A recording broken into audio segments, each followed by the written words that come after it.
자, 그런데 지금 또 매매 수급이 계속 떨어져서 지금 어디까지 떨어졌냐면 24.1까지 떨어졌습니다. 그러니까 지금 작년 22년 9월 달보다 더 안 좋은 거예요, 지금. 그래서 지금은 뭔가 좀 불안불안한 상황이다. 전국의 어느 지역이 됐건 아직은 내 집 마련할 시기가 아니에요. 데이터는 무슨 얘기하고 있냐? 총선이 끝나고 나면은 또다시 이런 엄청난 폭락의 쓰나미가 나타날 수도 있다.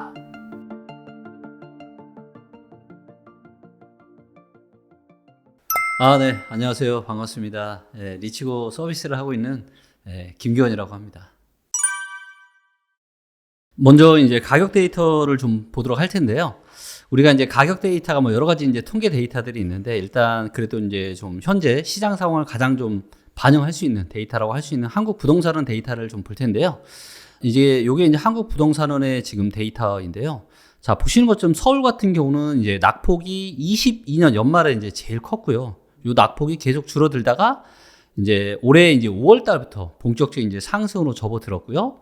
그리고 나서 가장 이제 최신 데이터로 봤을 때 이제 0.0%, 즉 상승의 이제 폭이 보시는 것처럼 계속 이제 줄었잖아요. 그래서 이제 상승이 거의 이제 마무리가 됐다. 근데 전세를 보면은 전세 같은 경우는 여전히 강세를 보이고 있죠. 자, 요게 이제 한국 부동산원의 데이터고요. 근데 이제 요게 뭐가 있냐면 지금 시장에는 이제 KB부동산과 한국부동산의 통계가 있는데, 사실 이 통계들이 너무 좋지만 살짝 좀 부족한 부분들이 있는데, 그게 뭐냐면 좀 느리다라는 거예요. 그래서 한국부동산원 같은 경우는 한 2개월에서 3개월, 그 다음에 KB 같은 경우는 한 5에서 한 7개월 정도 느립니다. 그래서 현장을 제대로 반영을 못하는 데이터예요. 그래서 이런 것들을 보완을 하기 위해서 저희가 이제 리치고 시세라는 거를 인공지능 기술을 활용을 해서 매일 집계되는 실거래가 데이터를 가지고 또 호가 데이터들을 가지고 지금 시장 상황이 어떻게 움직이는지를 누구보다 발빠르게 만든 데이터인데요. 요 데이터를 한번 보도록 하겠습니다. 자, 요 데이터를 보시면 요게 이제 월간 데이터인데요. 자, 보시면 요게 이제 왼쪽으로 가면 이제 매매가가 하락하는 거예요. 오른쪽으로 가면 매매가가 상승하는 거고. 근데 세종 같은 경우도 지금 왼쪽으로 가고 있죠. 언제부터요? 10월 달부터. 그래서 세종은 10월, 11월 달 지금 2달 연속 지금 매매가가 하락을 하고 있고, 다만 전세가는 여전히 상승을 하고 있지만 전세가의 상승폭도 지금 많이 줄었어요. 자, 그리고 이제 서울과 경기도를 봐야 되는데, 서울 같은 경우도 어때요? 10월 달에 지금 상승폭이 매우 많이 줄었고 11월 달은 지금 하락세로 전환했는데, 이 하락폭이 상당히 큽니다. 이 하락폭이 지금 11월 달에만 지금 벌써 1.2% 지금 하락을 했고요. 그 다음에 전세가도 지금 상승이 조금 지금 줄어든 이런 모습에 있고요. 자, 그 다음에 경기도도 보겠습니다. 경기도도 보시면 10월 달은 이제 거의 보합, 11월 달부터 지금 하락. 그 다음에 전세가도 어때요?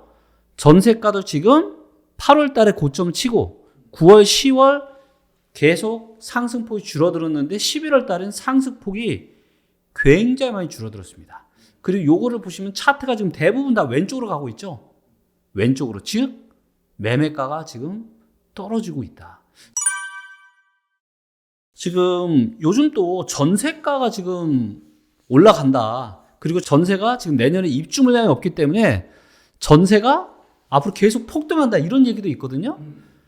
근데 이제 제가 한마디 좀 드리고 싶은 게, 제가 올해 초중반에는 말씀드렸죠. 전세 수급이 좋아지고 전세 매물이 급감을 하고 있기 때문에, 그래서 전세는 또 거래량도 많았고, 그래서 전세는 올라갈 가능성이 많다라고 제가 말씀을 드린 바가 있는데, 이 전망을 살짝 수정해야 될 수도 있을 것 같아요. 그러니까 뭐냐면, 많은 분들이 지금 전세 시장이 좋은데 서울 입주 물량이 별로 없어. 그래서 더 많이 올라갈 거로 생각을 하는데, 데이터는 지금 다른 이야기를 하고 있습니다. 자, 제가 좀 보여드리겠습니다. 자, 먼저 서울을 좀 보여드릴게요. 자, 서울을 보시면 요거 보이시죠? 요 파란색 선, 요게 뭐냐면 바로 매도자 숫자라고 보시면 돼요. 매도자 많음. 그러니까 지금 아파트를 팔고 싶어가지고 부동산에 가서 제 거 좀 팔아주세요 라고 하시는 분들이 숫자라고 보시면 돼요. 근데 요게 지금 8월 달에 바닥 찍고 계속 증가하고 있죠. 그 다음에 빨간색이 사고 싶은 사람인데, 사고 싶은 사람이 계속 줄어들어서 거의 바닥이에요. 그래서 이 팔고 싶은 사람과 사고 싶은 사람을 합쳐서 만든 데이터가 바로 매매 수급 데이터라고 하는 건데, 이게 계속 떨어져서 지금 얼마냐? 24.1입니다. 근데 요 수준이 얼마나 안 좋은 거냐면요. 24.1이면은 작년에 기억나시죠? 작년에도 7월 달까지도 거의 대다수가 지금 매매 전세가지 상승을 예상했지만 그와는 반대로 엄청난 폭락이 갔죠. 그때가 9월 달 초가 얼마냐면요. 매매 수급 동안 24.9입니다. 보신 것처럼 계속 떨어져 24.9. 그리고 9월, 10월, 11월, 12월까지 엄청난 폭락이 나타났어요. 자, 그런데 지금 또 매매 수급이 계속 떨어져서 지금 어디까지 떨어졌냐면 24.1까지 떨어졌습니다. 그러니까 지금 작년 22년 9월 달보다 더 안 좋은 거죠.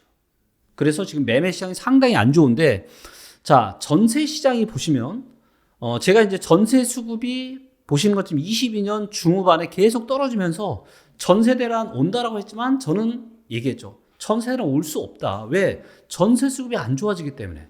전세 수급이 안 좋아진다는 얘기는 전세가 수요보다 공급이 많다는 얘기거든요. 그러니까 공급이 많으니까 가격이 오르기 힘들죠. 그래서 작년에 전세가가 급락을 했습니다. 근데 요 데이터도 올해 2월 달에 바닥 찍고 계속 올라왔고 7월 달부터는 전세 수급이 확실하게 100 이상으로 올라섰어요. 그러면서 전세 시장이 상승으로 들어갔는데, 자, 보세요. 최근은 이 전세 수급이 어때요? 정체에 살짝씩 줄어들고 있습니다. 무슨 얘기냐? 다시 공급이 많아지려고 하고 수요는 줄어들려고 하고 있어요. 자, 여기다가 문제가 또 뭐가 있냐? 자, 전세 매물 데이터를 좀 볼게요. 서울로 가보도록 하겠습니다. 물론 지역마다 다 다르지만 이거는 여러분들이 리치고에 들어가서 다 보시면 됩니다. 자, 서울을 먼저 클릭을 해서 여기서 거래를 볼 거고요. 이 중에서 전세를 보겠습니다.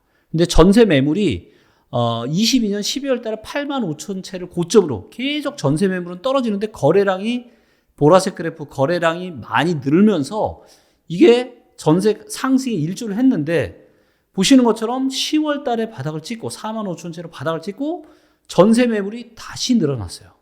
그래서 지금 5만 채가 넘어가고 있습니다. 그래서 전세 매물이 지금 다시 증가를 하고 있는데 전세 거래량이 어떻게 되냐? 줄고 있어요. 자, 일단 전세도 수급이 지금 뭔가 계속 좋아지다가 지금 살짝 지금 횡보이 살짝 안 좋아지는 방향인데 여기서 거래 동향을 보시면 자, 서울도 보시면 매매 거래가 지금 완전히 급감을 했습니다. 지금 3.7인데요. 요거는 어느 정도 수준이냐면 올해 1월 말 수준입니다. 1월 말보다 조금 2월 달보다 조금 덜하고. 그러니까 지금 매매 시장도 거래가 진짜 한산한 거예요. 없는 거예요. 근데 전세도 9월 달에 전세 거래가 고점을 찍고 전세 거래도 계속 지금 줄어들고 있다고요. 그래서 지금은 뭔가 좀 불안불안한 상황이다. 그래서 매매 매물은 역사상 가장 많은 수준이고 전세 매물도 다시 올라오고 있고 이게 매물로 내놨는데 안 팔리면 어떻게 되겠어요? 그러면 전세라도 내놔야지 하겠죠. 그러면서 앞으로 전세 매물이 늘어들 건데 이미 전세 거래량도 고점 치고 조금씩 줄어들고 있기 때문에 물론 이 데이터 가지고 전세가 당장 하락할 거다 이런 말씀은 아직은 드릴 수 있는 상황은 아니에요. 좀 더 데이터를 봐야 됩니다. 11월 달, 12월 달 데이터를 봐야 되지만 제가 말씀드리는 건 뭐냐면 지금 막 또 전세가가 또 폭등을 해가지고 이게 또 다시 매매가를 밀어 올리고 이런 현상이 나타날 거라고 얘기하시는 분들이 계신데 최소한 그런 일은 없다. 전세가 급등도 이제는 끝났다. 전세가도 지금 좀 침착한 모습을 보이고 있다. 이런 말씀을 좀 드릴 수 있겠습니다. 뭐 월세를 살 수도 있고 뭐 그런 다양하겠죠. 이것도 한번 데이터를 한번 볼까요? 자, 먼저 이제 우리가 수도권 전체로 한번 볼까요? 경기도랑 서울이랑 인천을 합해서 전반적으로 한번 볼 거고요. 자, 이제 보시는 것처럼 거래량, 매매 거래량이 뭐 8월 달에 고점 찍고 9월 달 많이 줄었죠. 그다음에 10월 달 지금 더 줄어들고 있고 11월 달은 아마 더 줄어들 겁니다.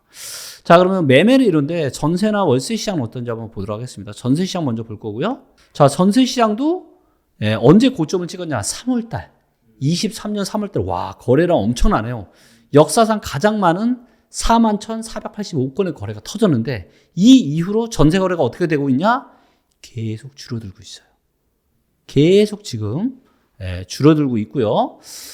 자, 그 다음에 월세를 한번 보겠습니다. 그래서 전세 같은 경우는 지금 11월 말이니까 그쵸? 9월 달까지는 거의 다 지금 집계가 끝났거든요. 그럼 9월 달 기준으로 지금 얼마냐면 31,791건이에요.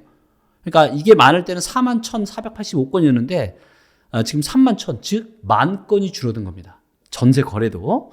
자, 그럼 월세는 거래량이 어떤지 한번 보도록 하겠습니다. 와, 월세를 보니까 월세가 거래량이 많이 늘었네요. 자, 이제 보시면 월세 같은 경우도 3월 달에 지금 26,000건까지 거래가 터졌거든요. 수도권 기준으로. 근데 요게 9월 달에도 26,506건이에요. 그러니까 9월 달에도 여전히 많은 월세 거래가 터졌고, 자, 이거를 보니까 딱 답이 나왔네요. 그런 사람들이 지금 매매는 너무 비싸니까 거래가 안 되고 있고, 그 다음에 전세도 3월 달 대비해서는 거래가 지금 계속 줄어들고 있는 상황이고, 근데 월세는 여전히 거래량이 올해 3월 달만큼 계속 많다. 즉, 사람들이 지금은 월세를 좀 더 선호하고 있다. 이렇게 볼 수가 있을 것 같아요. 그리고 거기에 또 금리도 있는 것 같아요. 뭐냐면 우리가 매매든 전세든 전부 다 대출이잖아요. 근데 금리가 비싸니까 차라리 내가 돈을 빌려서 집을 사거나 집을 빌려서 전세로 사느니 차라리 그냥 내가 월세 내고 그냥 살겠다라는 그런 심리가 많이 퍼졌다고 볼 수도 있겠죠. 네. 네. 일단 세종시가 이제 올 초에는 굉장히 많이 떨어졌었거든요. 그래서 그때 파는 거는 좀 아닌 것 같다라는 말. 왜냐면 제가 누누이 말씀드리지만 데이터로 의사결정을 잘하는 것도 중요하지만 잘못된 의사결정을 하지 않는 거, 이게 중요한 거고, 잘못된 의사결정은 무릎 밑에서 파는 거, 얻기 위해서 사는 거거든요. 네, 근데 세종을 보니까 뭐 무릎까지 될지는 모르겠지만 그래도 한 허리 정도라고 볼 수 있는데, 허리에 파는 것도 좀 아닌 거야. 어깨에서 팔아야죠. 그래서 세종은 또 워낙 많이 떨어졌기 때문에 어느 정도는 반등이 있을 거라고 봤는데, 그 반등이 찾아왔는데 이제는 뭐냐면 세종이 급격하게 지금 또 싸늘해지고 있습니다.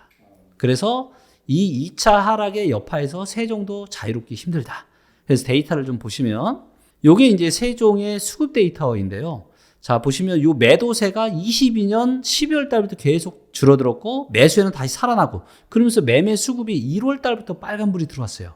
즉 1월 달부터 세종이 매매 시장이 좋아진 거죠. 그런데 지금은 이제 보시면 요게 이 온기가 10월 한 중순까지는 갔어요.